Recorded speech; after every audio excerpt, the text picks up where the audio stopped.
A ver, pensemos en esto por un momento. ¿Qué pasaría si el lugar más importante de adoración no estuviera hecho de piedras, sino que existiera dentro de cada persona? Hoy vamos a explorar justamente esa idea tan poderosa, el viaje de un concepto desde el altar físico de la antigüedad hasta el altar del corazón, ese espacio íntimo de conexión. Miren, este es el recorrido que vamos a hacer. Arrancaremos con una mirada hacia adentro, muy personal, para entender qué significa tener un altar. Y de ahí vamos a viajar por la historia de este símbolo, para al final captar su significado más profundo en la vida de hoy.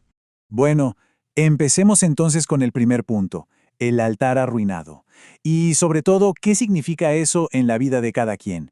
Y aquí es donde la cosa se pone personal. Se nos plantea una pregunta para la reflexión. Si el altar no es un objeto, sino un estado interior, un lugar de conexión, ¿cómo se vería ese espacio en la vida de alguien hoy en día? Ok, pero entonces, ¿de qué hablamos cuando decimos altar? ¿Nos referimos a ese espacio íntimo, personal, donde sucede la comunión? No es algo que se construye con las manos, para nada. Se construye con tiempo, con intención, con devoción.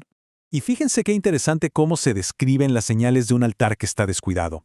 No se habla de un colapso dramático de un día para otro, ¿no? Más bien de una erosión lenta. La oración se siente como una rutina, la vida espiritual se debilita, hay como una sensación de desconexión. Bueno, una vez que se identifica el problema, el material nos propone un camino bastante claro para la reconstrucción. Vamos a ver cuáles son esos pasos para la restauración. El proceso de restauración se divide, digamos, en 3 pasos bien lógicos.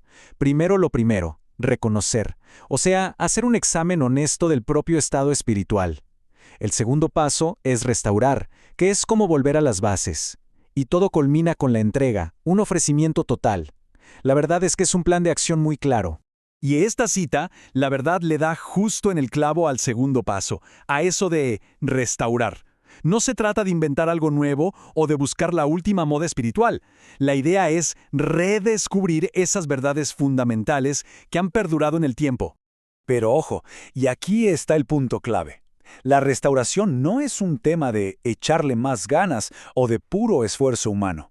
Según lo que analizamos, la verdadera restauración viene de reconectar con un fundamento espiritual sólido, permitiendo que todo lo demás se reconstruya sobre esa base firme. Ahora, una vez que el altar está listo, pasa algo más. Y aquí es donde entra en juego este concepto del fuego divino. Y, a ver, que quede claro, no estamos hablando de fuego de verdad, ¿eh? Es un símbolo, pero un símbolo súper poderoso para estos 4 resultados que vienen de una conexión espiritual restaurada. Cada uno de hecho representa una dimensión distinta de una vida espiritual que está viva y activa. Hay una historia bíblica, la de Elías en el Monte Carmelo, que es el ejemplo perfecto de esto en acción. Él no creó el fuego, lo que hizo fue preparar el altar meticulosamente. O sea, la preparación viene antes que el poder.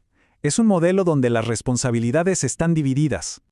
Ok, para entender de verdad el peso que tiene este símbolo, tenemos que hacer un pequeño viaje en el tiempo. Porque, claro, esto del altar no es algo nuevo para nada, ha evolucionado por milenios. Miren, esta línea de tiempo es súper clara. Vemos cómo evoluciona todo.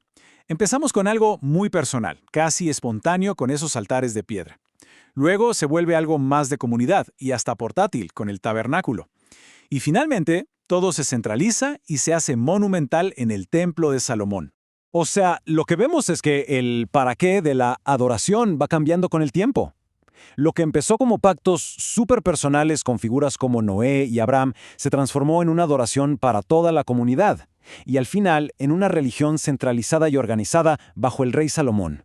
Y bueno, con todo esto llegamos al punto clave de esta historia, a un giro radical que mueve el lugar de adoración de un espacio de afuera a un espacio de adentro. Lo que el profeta Ezequiel anuncia aquí es un cambio total de paradigma. El foco ya no está en el edificio del templo, sino en la arquitectura misma del corazón humano. Se trata de pasar de un estado duro e insensible a uno que está vivo, que siente, que se relaciona. Y con esto llegamos al destino final de todo este recorrido. La idea es que el lugar más sagrado de adoración ya no es un edificio, sino un espacio interno. La conexión con lo divino ya no está grabada en tablas de piedra, sino inscrita en el corazón de las personas. Ok, hemos hablado de historia, de símbolos, pero ¿cómo aterrizamos todo esto? ¿Qué nos llevamos? Vamos a ese llamado a la acción. Esta frase, de verdad, es como el resumen de todo lo que hemos estado viendo. Captura perfectamente esa diferencia entre la responsabilidad humana y la acción divina.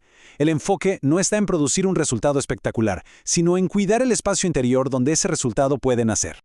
Entonces, para que quede súper claro, el punto final es este. Hay una división de tareas, por así decirlo. La parte que nos corresponde es la preparación, el cuidado del propio altar espiritual. La manifestación del poder y de la presencia es la respuesta divina que, según se plantea, viene después de esa preparación. Y cerramos con esto, con una pregunta que queda flotando en el aire.